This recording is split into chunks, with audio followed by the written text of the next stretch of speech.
What it is, family? It's your boy VE to the double E, and I'm back with a tournament report because you know I only show it when I'm winning stuff. So yesterday we had a Dimension Force box tournament. I already opened it, pulled a Regulus. It was real nice. Where I went undefeated, 7-0 with Despia Predaplant Eldlich. Yeah, it's a mouthful. So what I'm gonna do is I'm gonna go through the packages, and then the generic stuff I'll kind of run down. Then we'll talk about why I chose this deck. I dropped one game and it was to the mirror. And we'll go through the rounds too. So Despia stuff. Ooh, that is, yeah, there we go, much better. We got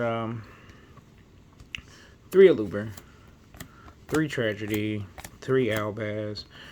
For this list, I played 2 Ad-Lib and 1 Dramaturge. We did have another box tournament that I won, and I played 2 of these and 1 of these, but I changed the list up, so this actually comes up. Then the Edgent package, we played 3 chains, 3 patchwork and 2 poly. I always found myself needing the 3rd chain because a lot of times I'll end up with 2 in my hand. Don't know how, and I just need to resolve this card. Then we played the Eldlich package. So we played 2 Golden Lords, 3 Eldlin, 3 Sanguine, 2 and 2 of the traps. And I'll talk about this more so because I see a lot of different ratios, and here's why. If y'all watched the YCS yesterday, y'all saw people getting their ass beat by mine. I don't really want to lose the floodgate cards like barrier statue and stuff like that, so my ratios are very intentional. Games don't normally last long enough for you to need 3 and 3, so you're not grinding super hard. But opening up with this and this is like opening up with a hand trap plus OTK. So I wanted to maximize my chances of either seeing Golden Lord or a card to get Golden Lord, and then you just out problematic floodgates. This answers like everything, right? So it answers the Brave Token engine. It forces a Baron if they make the evil long one or whatever his name is. It answers that. So the idea is just to answer before you start playing, and then he in itself baits 2 interruptions. So if you use the effect, like mine is getting called by the grave. This card, every time I use this effect, it was to clear a problematic card and just clear ways. Because Despia, as a pure deck, has a problem dealing with any kind of hard interactions. You can go into the grind. This also protects you, so you want to be able to have something on the field. Plus, there's some cool interactions with these traps and the branded in red. So I don't know why people aren't playing this. And then a lot of the other versions are playing the heavy trap versions, right? So what they're doing is playing more traps and then making the Despia engine small. I just don't think that's the best way to play it, if I'm being 100%. Because if your goal is to stun your opponent and then play the game out beater for beater with all these floodgates and stuff, I don't think it bodes well in the long run. Whereas this deck is more aggressive. So Golden Lord he's basically another hand trap, and he applies pressure. So even if I side into floodgates, which I do, he just outs them, and then I can still OTK through with my combos. So that's that package. And then we played some Predaplant cards. So this guy's basically Poly. This guy's basically Tragedy. He's also a Poly, and everybody should know what this does. This searches. I will say, like, I enjoyed this much more than any of the other of these. But if you resolve it without opening up one of your Alubers or 100 ways to Aluber or Fusion, then this package is insane. Going forward, you could probably just leave this and this in, and then cut these. And then Instant Fusion is also in the deck. We'll get to that. in a second. But every time you resolve instant fusion, you essentially just win the game. And then we play real hand traps because I also see that people in Despia are not playing real hand traps. So I played 2 Ash, 2 Veiler, 2 Crow, 2 Imperm. So I think in the mirror and in combo matchups, these cards are invaluable. While Veiler isn't really good in the mirror as far as the, playing around stuff in the draw phase, this card deals directly with a lot. These two particularly deal with directly a lot of on-field interaction, and sometimes you can just stick your opponent on the Lubellion or force them to use Branded in Red, which is also fine. Crow, Drytron seeing a resurgence, so it's always helping. And of course, Ash is the most diverse hand trap in the meta game right now. So there are no bills just because Brandon lost, and then Bill just overall, I don't think is as impactful because if you leave cards, if you Crow a Snow, rather than Bill a Snow, you don't have to deal with the Snow, or they have to banish 14 cards to resolve the Snow.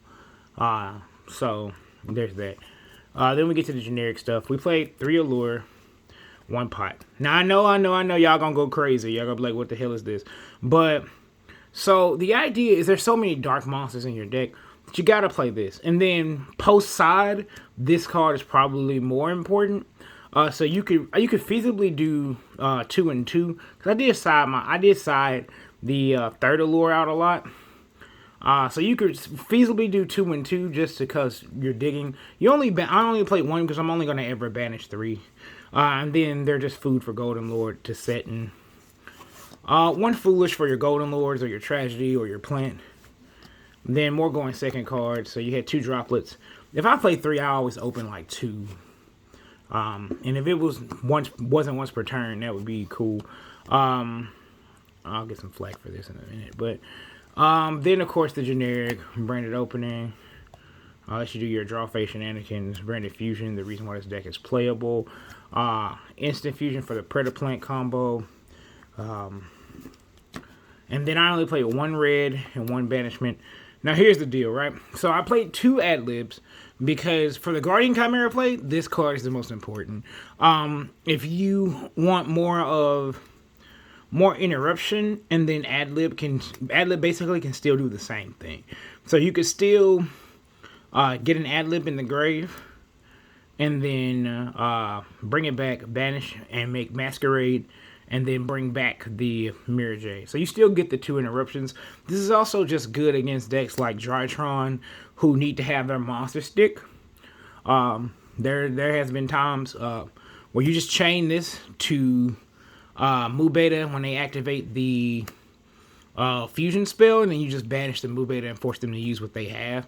And a lot of times they don't have much because they reduce the attack points of the Drytron on field. So, and leave Mu Beta at full because they want to use his material. So a lot of times you can do that. So that's the end of the main deck. I'll go over the extra deck. It's pretty standard, minus a couple cards. So Albion, Luby, Ice Jade, this card, which is decent. Especially against like Sky Strikers, you can push for more damage. I made I think going second, like post game 1, making 2 of these just gives you the most time. It makes it where your opponent has to play Yu-Gi-Oh! Because slow playing is to their disadvantage, right? We don't have a lot of that at my locals, and we don't have a lot of that in general around the places I play. But when people are running into time, and they have to play a card, and you're burning for 12, and I'm at 8, burning yourself down, it's gonna help you, but it doesn't help you to not play because you have to play a reasonable pace. So you can't just burn the clock either. You have to do something. Also, if you're playing against a back row based deck, then you just this dies. You can bring it back as a chunk blocker. It's really good. I made Draco Stapelia once. It's real nice. Of course, Guardian Chimera. Then some cards. Well, I didn't make this once. It's the Predaplant Starving Venom. If I was playing a heavier Predaplant package, this card might have come up, but I never had to make it once. And then we're going to talk about these. So, we're going to talk about Predaplant Abu. It's Ablub something something. Basically, if you use the fusion amount, you can hard make them. I never hard made them. I didn't see the need to. But you summon them. You see, I don't play any of the Predator Practice or anything like that. So I don't play any of the expensive cards. He's strictly in here to search the scale and then tribute himself off. And summon the Scorpio so that I can search Branded Fusion. I will say this would be better in a list that had like DPE. Like if you were playing like the Predaplant engine, you could play DPE because getting access to Branded Fusion is so easy that a lot of times this wasn't even necessary. So I sided it out or just banished it off Prosperity. So going forward, I probably won't play this package, but it was nice. And then this card actually got summoned in my Therion Punk matchup. So, well, it wasn't Therion Punk. It was Punk Brave. And so I hard made this because I drew the Risk Scorpio for turn. No, Cobra. I'm sorry. I don't know why I keep calling it Scorpio. But I drew the Cobra, and then I had a Tragedy. So I polyed into this and made this because it takes a Predaplant plus a Dark Monster, and then establish a board with this and Mirror Jade. This card actually has an effect that directly interacts with the Brave engine. So what it does is, it actually has like 3 effects, which is insane. But what it does is that you can target a monster with a level less than this and banish it. So it forces the interaction from like, if they play Illegal Knight or if they play Griffin, you basically force out the effect. And then he can get over. He also forces out the effects of like Floor, because if they allow the fusion summon to go through, because a lot of times people won't negate Poly unless they already have an answer for Branded Fusion. So if they don't have Ash, you'll see, and it's a good way, just a good tip to bait out, see if your opponent has Ash. If your opponent allows a fusion spell to resolve, and they don't know whether it's a possibility you can make Chimera, and they still let that spell resolve, chances are they don't have Ash. But so he also at the start, when an attack is declared involving him, you could target the monster he's battling. I think he targets. No, it's just that monster, so it's non-targeting. It makes that monster lose 1,000 attack points. So it drops the attack points, and so it also forces Fleur negates and stuff like that. And then when it goes to the graveyard during the standby phase, you can search a card in the fusion. Again, like, if you played a closer to Predaplant version of the deck, these cards would be a lot better because they don't... The way they interact in the game is just...